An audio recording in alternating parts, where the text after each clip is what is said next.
Lecture du livre de Ellen G. White, intitulé Message choisi, volume 1. Chapitre 56. Une vérité accompagnée de ses divines lettres de créance. Le Christ, notre justice. Un message venant de Dieu. Le message actuel, la justification par la foi, est un message venant de Dieu. Il est accompagné de lettres de créance divines. Il porte des fruits pour la sainteté. Nous craignons fort que certains qui ont grandement besoin de la précieuse vérité qui leur a été présentée n'aient pas su en profiter. Ils n'ont pas ouvert la porte de leur cœur et souhaité la bienvenue à Jésus, l'hôte divin. Ils ont éprouvé une lourde perte. Il est vraiment étroit le chemin dans lequel nous avons à marcher. La croix s'offre à nous à chaque pas. Il nous faut apprendre à vivre par la foi. Alors les heures les plus sombres seront illuminées par les rayons bénis du soleil de justice. Nous sommes en danger dès que nous négligeons de sonder chaque jour les Écritures pour y chercher lumière et connaissance. Les biens de la terre ne s'acquièrent pas sans effort. Pouvons-nous nous attendre à ce que les bénédictions célestes nous arrivent sans un réel effort de notre part? Les mines de la vérité doivent être creusées. Le psalmiste a dit « La révélation de tes paroles est claire. Elle donne de l'intelligence aux simples. » Psaume 119, verset 130.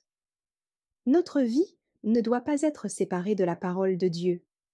Il faut l'entretenir dans l'esprit, la recevoir avec empressement dans le cœur, la chérir, l'aimer, lui obéir. Il nous faut aussi beaucoup plus de connaissances. Il nous faut être éclairés au sujet du plan du salut. Pas une personne sur 100 ne comprend et n'applique la vérité biblique sur ce sujet, si nécessaire à notre bonheur présent et éternel. Quand la lumière commence à briller et à faire que l'on comprend clairement le plan de la rédemption, l'ennemi s'empresse en toute diligence de faire en sorte que le cœur des hommes soit privé de la lumière. Approchons-nous de la parole de Dieu avec un esprit humble et désireux d'apprendre. Les ordures de l'erreur seront balayées. Des joyaux de vérité longtemps soustraits à notre vue seront découverts.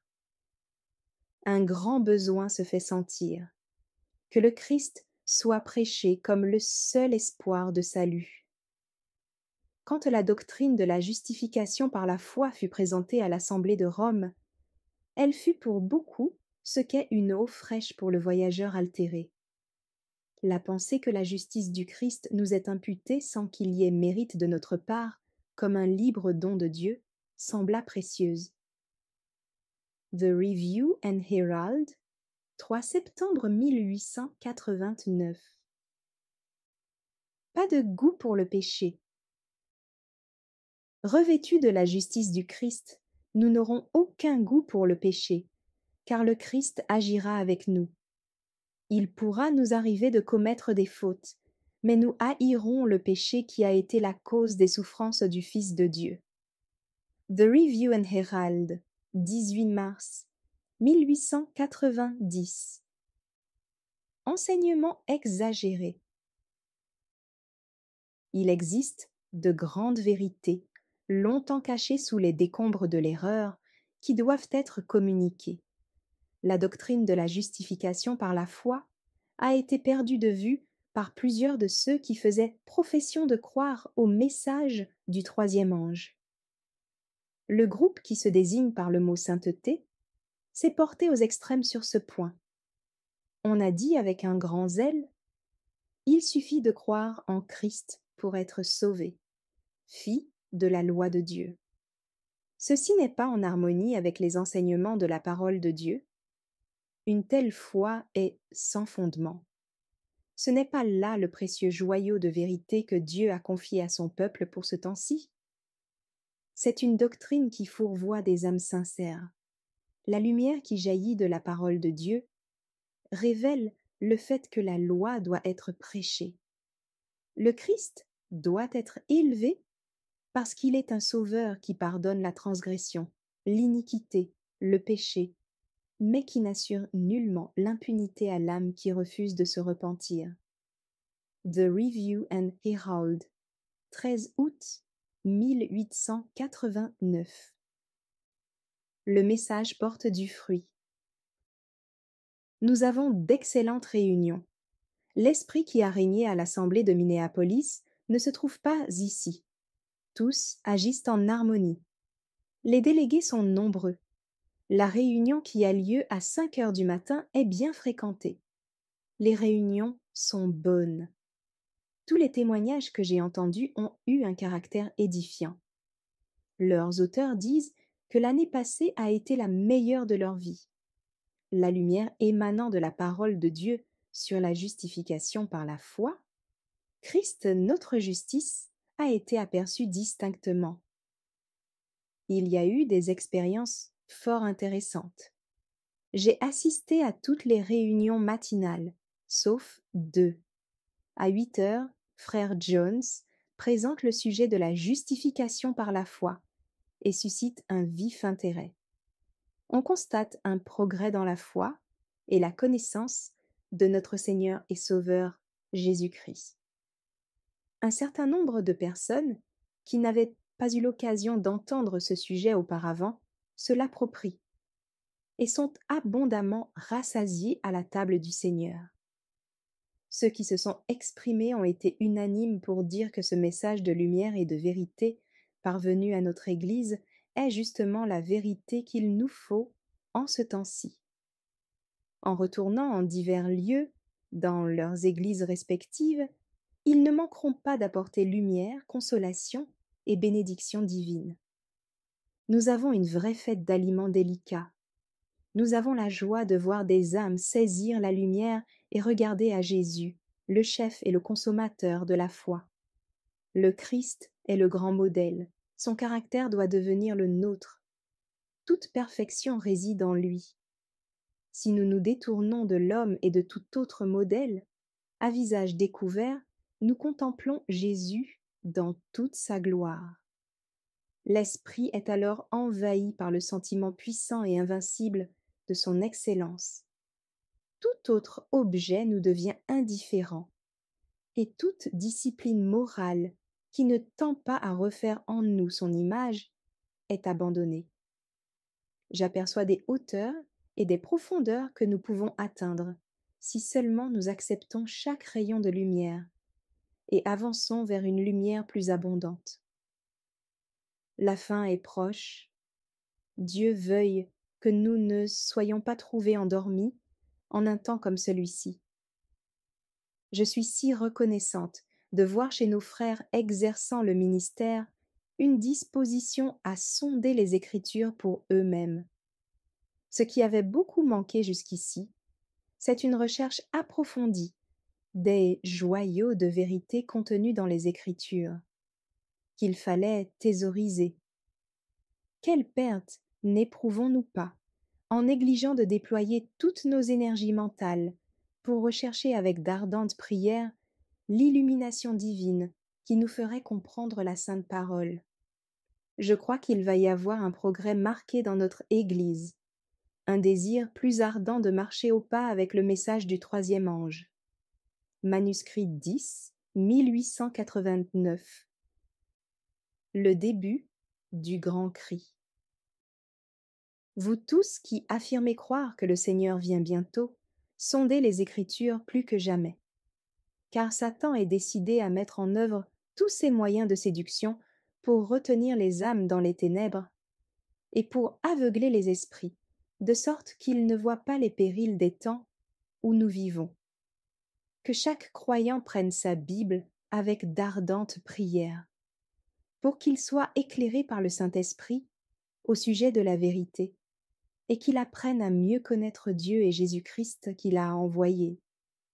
Cherchez la vérité comme un trésor caché, et que l'ennemi soit déçu. Le temps de l'épreuve suprême est imminent. car le grand cri du troisième message a déjà commencé à nous révéler la justice du Christ, le Rédempteur qui pardonne le péché. C'est le commencement de la lumière, émanant de l'ange, qui doit remplir la terre entière de sa gloire.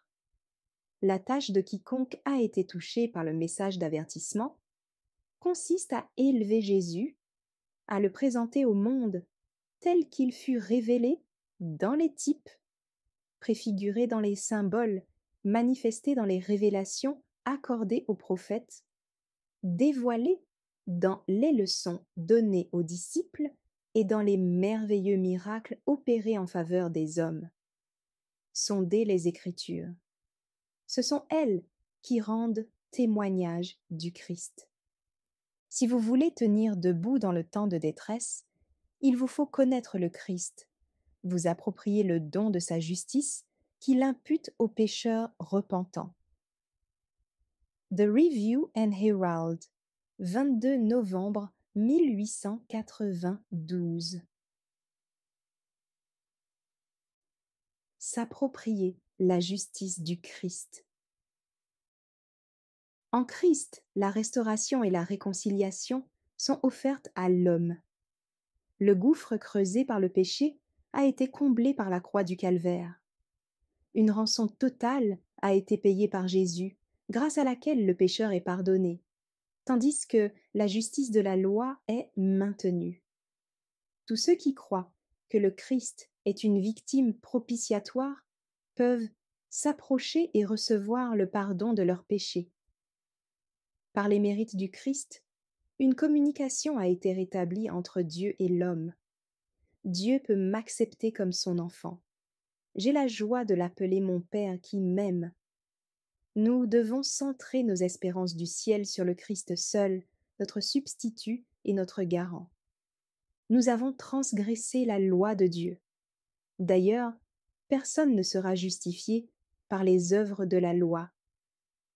Les meilleurs efforts que l'homme puisse produire par ses propres forces ne valent rien pour satisfaire la loi sainte et juste qui a été transgressée. Moyennant la foi en Christ, on peut se réclamer de la justice du Fils de Dieu comme pleinement suffisante. Le Christ a satisfait les exigences de la loi dans sa nature humaine. Il a subi la malédiction de la loi à la place du pécheur, afin que quiconque croit en lui ne périsse pas, mais qu'il ait la vie éternelle.